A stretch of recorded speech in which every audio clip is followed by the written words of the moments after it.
10 April 2025 current affairs ఈ వీడియోలో చూద్దాం. ట్రంప్ పరిపాలన చైనా దిగుమతులపై 104% సుంకాలను విధించిన తర్వాత యుఎస్ చైనా వాణిజ్య యుద్ధం తీవ్రమైంది. దీనితో చైనా యుఎస్ వస్తువులపై 84% సుంకాలతో ప్రతీకారం తీర్చుకుంది. ఇది 34% నుండి పెరిగింది. దీనికి తీవ్రంగా స్పందించిన చైనా 12 అమెరికా కంపెనీలను బ్లాక్ లిస్ట్ చేసింది. 6ని నమ్మదగని సంస్థల జాబితాలో చేర్చింది. అరుదైన భూములపై ఎగుమతి నియంత్రణలను అమలు చేసింది మరియు ప్రపంచ వాణిజ్య స్థిరత్వాన్ని అమెరికా దెబ్బతీస్తోందని ఆరోపిస్తూ WTO ఫిర్యాదును దాఖలు చేసింది. పెరుగుతున్న వాణిజ్య లోటు 2024లో $440 బిలియన్ దిగుమతులు వర్సెస్ $145 బిలియన్ ఎగుమతులు ఉన్నప్పటికీ చైనా చర్చలను తిరస్కరించింది మరియు యుఎస్కు ఆర్థికంగా ఎదురుదెబ్బ తగులుతుందని హెచ్చరించింది. PLFS 2024 ప్రకారం భారతదేశ నిరుద్యోగిత రేటు 5.0% నుండి 4.9%కి స్వల్పంగా తగ్గింది. ఇది ఉపాధి అవకాశాలలో స్వల్ప లాభాలను చూపుతోంది. గ్రామీణ నిరుద్యోగం 4.2%కి తగ్గింది. పట్టణ స్త్రీ నిరుద్యోగం 8.9% నుండి 8.2%కి తగ్గింది. పట్టణ పురుష నిరుద్యోగం స్వల్పంగా పెరిగింది. శ్రమశక్తి భాగస్వామ్య రేటు 59.6%కి స్వల్పంగా తగ్గింది. అయితే పట్టణ LFPR 51.0%కి పెరిగింది. వేతనం లేని మహిళా సహాయకులు తక్కువగా ఉండటం వల్ల గ్రామీణ స్త్రీ WPRలో గణనీయమైన తగ్గుదలతో కార్మిక జనాభా నిష్పత్తి స్వల్పంగా 57.7%కి తగ్గింది. IT మరియు తయారీలో సానుకూల నియామక భావన మరియు సంభావ్య పునరుజ్జీవనం ఉన్నప్పటికీ మైనారిటీలలో యువత ఉపాధి మరియు నిరుద్యోగం కీలకమైన ఆందోళనలుగా ఉన్నాయి. ప్రపంచ విస్తరణ దిశగా ఒక మైలురాయి చర్యలో UAE ప్రభుత్వంతో ఒక అవగాహన ఒప్పందం తర్వాత IIM అహ్మదాబాద్ దుబాయ్లో తన మొదటి విదేశీ క్యాంపస్ను ప్రారంభించనుంది. ఈ క్యాంపస్ సెప్టెంబర్ 2025లో దుబాయ్ ఇంటర్నేషనల్ అకాడమీకి సిటీలో ప్రారంభించబడుతుంది. ఇది ప్రపంచ నిపుణులు మరియు వ్యవస్థాపకులకు 1 సంవత్సరం పూర్తి సమయం MBA ప్రోగ్రాంను అందిస్తుంది. ఈ చొరవ భారతదేశం యొక్క అంతర్జాతీయ నిర్వహణ విద్యను పెంచడంలో ఒక ముఖ్యమైన అడుగును సూచిస్తుంది. 2029 నాటికి శాశ్వత క్యాంపస్ను ఏర్పాటు చేయనున్నారు.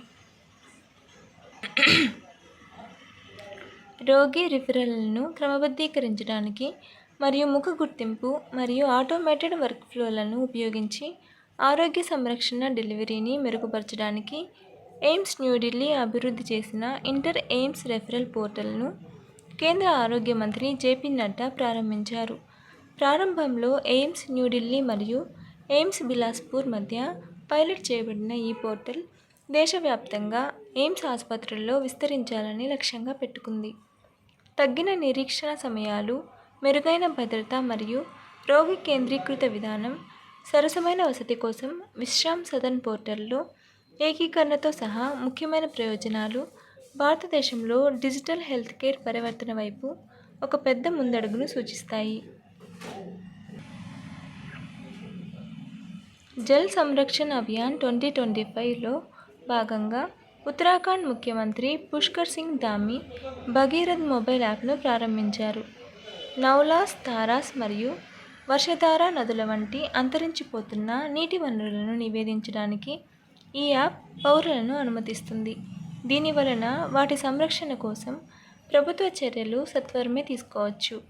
ధరా మేరా, నౌలా మేరా, గావ్ మేరా, ప్రయాస్ మేరా అనే ప్రచారం యొక్క థీమ్ నీటి వనరులను సంరక్షించడానికి సమిష్టి చర్యను నొక్కి చెబుతుంది. రాష్ట్ర దీర్ఘకాలిక అభివృద్ధి మరియు నీటి లభ్యత కోసం స్థిరమైన నీటి నిర్వహణ యొక్క ప్రాముఖ్యతను CM ధామీ నొక్కి చెప్పారు.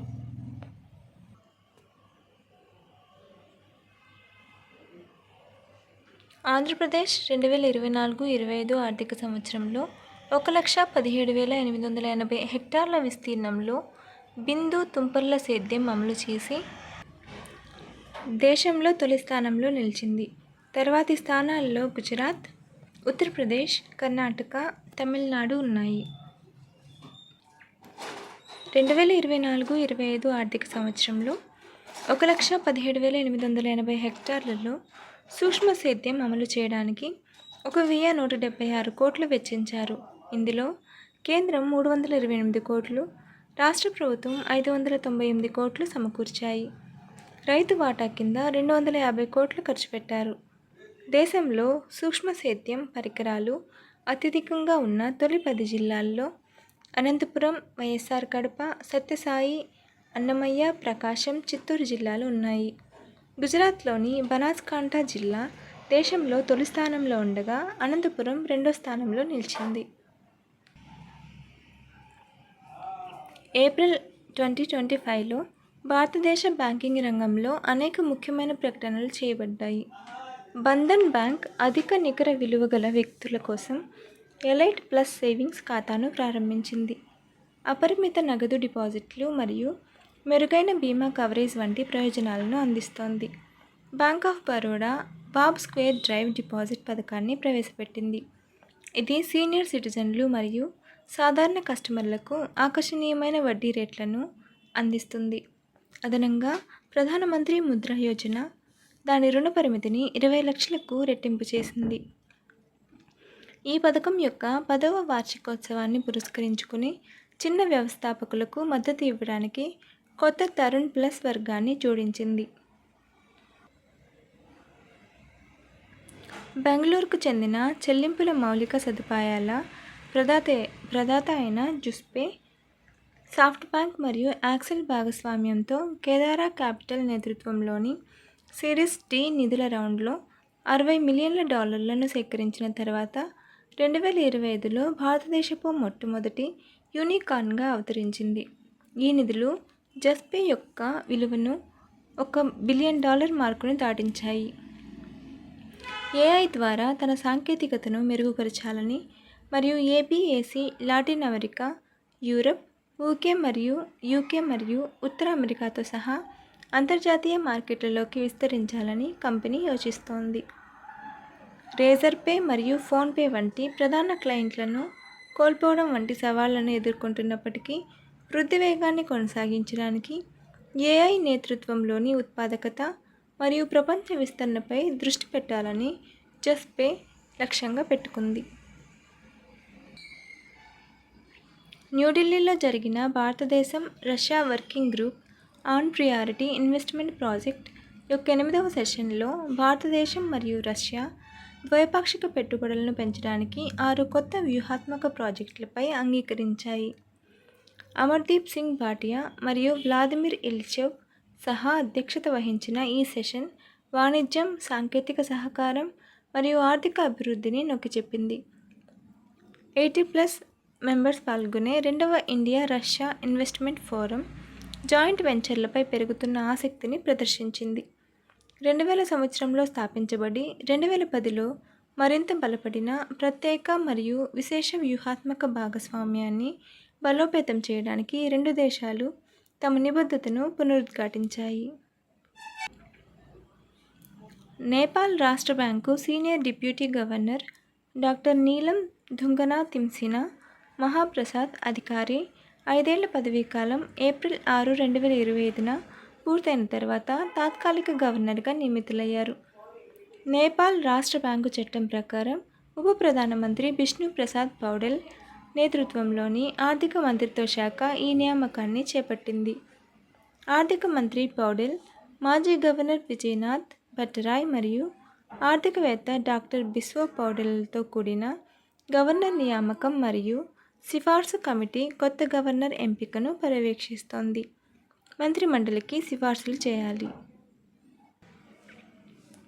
డల్లాస్లో ఉన్న బయోటెక్ సంస్థ కొలోసల్ బయోసైన్సెస్ క్రిస్పీఆర్ జన్యు సవరణ మరియు పురాతన శిలాజాలం నుండి డిఎన్ఏ ఉపయోగించి 12,500 సంవత్సరాల తర్వాత అంతరించిపోయిన డైర్ వోల్ఫ్ కానిస్ టైరస్ను పునరుద్ధరించడం ద్వారా చరిత్ర సృష్టించింది. రోములస్, రెమస్ మరియు ఖలిసి అనే 3 డైర్ వోల్ఫ్ కుక్క పిల్లలు, బూడిద రంగు తోడేలు కణాలు మరియు పెంపుడు కుక్క సర్రోగేట్లను ఉపయోగించి జన్మించాయి. ప్రధాన డి విలుప్తత మైలురాయిగా ప్రశంసించబడినప్పటికీ ఈ పురోగతి ప్రామాణికత మరియు ఆధునిక అనుకూలతపై పర్యావరణ మరియు నైతిక ఆందోళనలను ఎదుర్కొంటుంది. కుక్కపిల్లలను 2000 ఎకరాల సర్టిఫైడ్ ప్రిజర్వ్లో ఉంచారు. కొలోసల్ విస్తృత పరిరక్షణ లక్ష్యాల కోసం ఉన్ని మమ్మూత్ మరియు ఎర్ర తోడేలు పునరుద్ధానంపై కూడా పనిచేస్తున్నారు. విదేశీ వ్యవహారాల మంత్రిత్వ శాఖ, కార్నెగీ ఇండియా సంయుక్తంగా నిర్వహిస్తున్న 9వ గ్లోబల్ టెక్నాలజీ సమ్మిట్ 2025 ఏప్రిల్ 10 నుంచి 12 వరకు న్యూఢిల్లీలోని సంభవ అనే థీమ్తో జరగనుంది. 40+ దేశాలకు చెందిన 150+ మెంబర్స్ పాల్గొనే సమ్మిళిత వృద్ధి, డిజిటల్ పాలన మరియు ప్రపంచ సహకారాన్ని అభివృద్ధి చెందుతున్న సాంకేతిక పరిజ్ఞానం ఎలా ముందుకు తీసుకువెళ్తుందో ఈ సదస్సు అన్వేషిస్తుంది. Artificial intelligence governance, cyber security, space security, global సౌత్లో tech cooperation, global tech policy మేకింగ్లో యువతకు సాధికారత కల్పించే స్పెషల్ యంగ్ అంబాసిడర్స్ ప్రోగ్రాం వంటి కీలక అంశాలు ఉన్నాయి. 1995 నాటి ఐకానిక్ రొమాంటిక్ చిత్రం దిల్వాలే దుల్హనియా లే జాయేంగే జ్ఞాపకార్థం 2025 వసంతకాలంలో లండన్లోని లీసెస్టర్ స్క్వేర్లో షారుఖ్ ఖాన్ మరియు కాజోల్ల కాంస్య విగ్రహాన్ని ఏర్పాటు చేశారు. ఈ చిత్రంలోని ఒక చిరస్మరణీయ సన్నివేశం నుండి ప్రేరణ పొందిన ఈ విగ్రహాన్ని సినిమాలోని ఓడియన్ సినిమాల వెలుపల ఉంచుతారు. ఈ నివాళి DDLJ విడుదలైన 30వ వార్షికోత్సవాన్ని సూచిస్తుంది మరియు బాలీవుడ్ యొక్క ప్రపంచ సాంస్కృతిక ప్రభావాన్ని, ముఖ్యంగా బ్రిటిష్ దక్షిణాసియా సమాజంలో హైలైట్ చేస్తుంది. ముంబైలో జరిగిన 62వ జాతీయ మారిటైమ్ దినోత్సవ వేడుకల సందర్భంగా సినర్జీ మెరైన్ గ్రూప్ వ్యవస్థాపకుడు రాజేష్ ఉన్నికి భారతదేశపు అత్యున్నత సముద్ర గుర్తింపైన నేషనల్ మారిటైమ్ వరుణ అవార్డుతో సత్కరించారు. డైరెక్టర్ జనరల్ ఆఫ్ షిప్పింగ్ అందించే ఈ అవార్డు సముద్ర రంగానికి వారి అసాధారణ కృషికి వ్యక్తులను గుర్తిస్తుంది. ఉన్ని యొక్క సినర్జీ మెరైన్ గ్రూప్ భారతదేశ సముద్ర పరిశ్రమలో ఆవిష్కరణ మరియు స్థిరత్వాన్ని ముందుకు తీసుకెళ్లడం, ఓడ నిర్వహణ మరియు సముద్ర పరిష్కారాలలో కీలక పాత్ర పోషించింది.